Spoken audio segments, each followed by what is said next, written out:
Hi అండి. ఇది Monday evening vlog అనమాట. ఈవినింగ్ డిన్నర్‌కొచ్చేసి నేను మష్రూమ్ బిర్యానీ చేశాను. ఫుల్ వీడియో కూడా అప్లోడ్ చేశానండి. ఒకవేళ మీరు చూడకుంటే చూసేసి రండి. నచ్చితే లైక్ చేయండి, షేర్ చేయండి, సబ్స్క్రైబ్ చేయండి. మేమందరం చాలా బాగున్నాము. మీరు కూడా చాలా బాగుండాలని కోరుకుంటున్నాను. ఇంకా మష్రూమ్ బిర్యానీకి అయితే ముందుగా ఉల్లిపాయలు, టమాటాలు, పచ్చిమిరపకాయలు అన్నీ రెడీ చేసేసుకొని పుదీనా అయితే పీసెస్ అదే చిన్న చిన్న ఆకులు అయితే కట్ చేసేసుకొని పెట్టేసుకోవాలి. ఉల్లిపాయ ముక్కలు అనేవి అట్లా చిన్నగా అలా సన్నగా కోసుకోవాలండి. టమాటాలు కూడా అలాగే కోసుకోవాలి. ఇంకా పుదీనా అయితే కడిగేసుకొని నీట్గా ఒక దాంట్లో అయితే పెట్టేసుకోవాలి. ఇంకా అల్లం వెల్లుల్లి పేస్ట్ అయితే మిక్సీ చేసుకొని పెట్టుకోవాలి. ఇలాగ బిర్యానీలు చేసుకున్నప్పుడు, నాన్ వెజ్ కర్రీలు చేసుకున్నప్పుడు అప్పటికప్పుడు మనం మసాలా నూరుకుంటేనే అరోమా అనేది ఉంటుంది. చాలామంది ముందే రుబ్బేసుకొని ఫ్రిడ్జ్లో పెట్టుకుంటారు. అది అనేది అంత టేస్ట్ ఉండదు. ఇంకా మనమైతే రెసిపీలోకి వెళ్ళిపోదామా. ఆ తాలింపు అనేది వేసుకోవాలి కదా. ఇంకా మసాలా దినుసులు అన్నీ వేసుకుంటున్నాను అనమాట. ఇవన్నీ వేసుకుంటున్నాను కాబట్టి కారం అనేది కొంచెం లైట్గా వేసుకుంటాను, ఎందుకంటే ఇంట్లో పాప ఉంది కాబట్టి. మీకు ఈ రెసిపీ నచ్చిందంటే మీరు కూడా ట్రై చేయండి. మష్రూమ్ అనేది చాలా మంచిదండి. దీంట్లో డి విటమిన్ అనేది ఉంటుంది.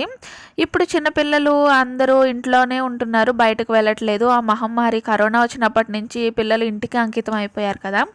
అలాంటి పిల్లలకైతే డి విటమిన్ దొరకడం అంటే కష్టము. అపార్ట్మెంట్లో వాళ్ళకైతే ఇంకా కష్టము.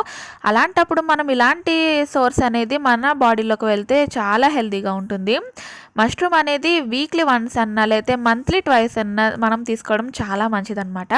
మీరు ట్రై చేయండి, ఒకసారి తిని చూడండి. కానీ కొంచెం హీట్ ఎక్కువ.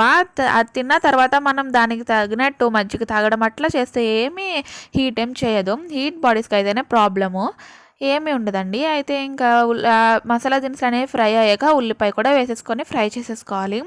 ఇంకా ఈ ఉల్లిపాయ కూడా ఫ్రై అయిపోయాక పుదీనా అనేది వేసుకోవాలన్నమాట. పుదీనాలోంచి అరోమా రిలీజ్ అయిన తర్వాతనే మనం మష్రూమ్ అనేది వేసుకోవాలి. అల్లం వెల్లుల్లి పేస్ట్ కూడా ముందే వేసుకోవాలి. ఆ క్లిప్ అనేది మిస్ అయింది.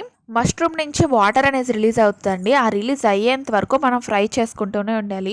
చూసారా, ఇక్కడ నాకు వాటర్ అనేది అంతా పోయింది. ఇంకా వెంటనే బాగా కలిపేసుకొని సాల్ట్, కారము, ఉప్పు, పసుపు అనేది అన్నీ వేసేసుకుంటున్నాను. మీరు ఒకసారి ట్రై చేయండి, చాలా బాగుంటుందండి రెసిపీ. పిల్లలకి పెడితే చాలా మంచిది. మష్రూమ్ చూసారా ఎంత బాగా ఫ్రై అయ్యిందో, మొత్తం వాటర్ అంతా వచ్చేసింది అనమాట. అలా ఫ్రై చేసుకోవాలి. కారం అనేది తక్కువ వేసుకుంటేనే బెస్ట్ అండి, ఎందుకంటే మనం మసాలా దినుసులు వేస్తాం కదా, దాంట్లోంచి ఘాట్ అనేది వస్తుంది. నేనైతే కొంచెమే వేస్తాను. ఈ టైంలోనే పుదీనా వేసాం కదా, ఫస్ట్ మనం కొత్తిమీర కూడా వేసుకుంటే రెండు కలిసి అరోమా అనేది సూపర్ ఉంటుంది. ఇంకా రైస్ అయితే ముందే మనం కడిగేసుకొని నానబెట్టుకుంటాం కదా, అవైతే మసాలా అంతా ఫ్రై అయిపోయాక అన్ని మష్రూమ్స్ అన్నీ ఫ్రై అయిపోయాక 2 మినిట్స్ అయితే మనం రైస్ వేసుకొని ఫ్రై చేసుకోవాలి. ఇంకా తర్వాత అయితే 1కి 2 చొప్పున వాటర్ అయితే వేసుకోవాలి. నేనైతే 1.5 వేసాను, అందుకనే 3 గ్లాసులు అనేవి వేస్తున్నాను అనమాట. ప్రెషర్ కుక్కర్కి తక్కువ వేసుకోవాలి వాటర్ అంటారు, కానీ మనం ఇష్టం అండి. మనం మెత్తగా తినాలంటే అలా వేసుకోవచ్చు, గట్టిగా తినాలంటే తక్కువ వాటర్ వేసుకోవాలి. చిన్నపిల్లలు ఉన్న వాళ్ళకైతే కొంచెం ఎక్కువ వాటర్ వేసుకుంటేనే బెస్ట్, ఎందుకంటే మరీ గట్టిగా ఉంటే పిల్లలు తినలేరు. రెస్టారెంట్లో అంటే వాళ్ళు వెరైటీగా ఏవేవో చేస్తారు, అందుకే మనం తినగలుగుతాము. ఇంట్లో చేసుకునేవి కొంచెం మనం పర్ఫెక్ట్గా మనకు నచ్చినట్టు చేసుకుంటే చాలా బాగుంటుంది. మీరు కూడా ట్రై చేయండి ఈ రెసిపీ. చూసారా అంతా కలిసాక ఎంత బాగుందో. పిల్లలు అయితే చాలా ఇష్టంగా తింటారు, పెద్దవాళ్ళకి కూడా మంచిదండి ఇది. ఇంకా కొత్తిమీర అనేది వేసేసుకొని ఇంకా ప్రెజర్కి అయితే పెట్టేయాలి. మూత అయితే పెట్టేసుకొని 2 విజిల్స్ అనేవి రానియాలండి. ఫుల్గా 2 విజిల్స్ అనేవి రానివ్వండి, ఎందుకంటే ప్రెషర్ కుక్కర్లో 2 విజిల్కి రైస్ అనేది ఉడుకుతుంది. చాలా బాగుంటుందండి టేస్ట్ అయితే. 2 విజిల్స్ అనేవి వచ్చేసాయి అన్నమాట. ఇప్పుడైతే నేను ఓపెన్ చేస్తున్నాను, చూడండి ఎంత పొడిగా ఎంత బాగా వచ్చిందో బిర్యానీ అనేది.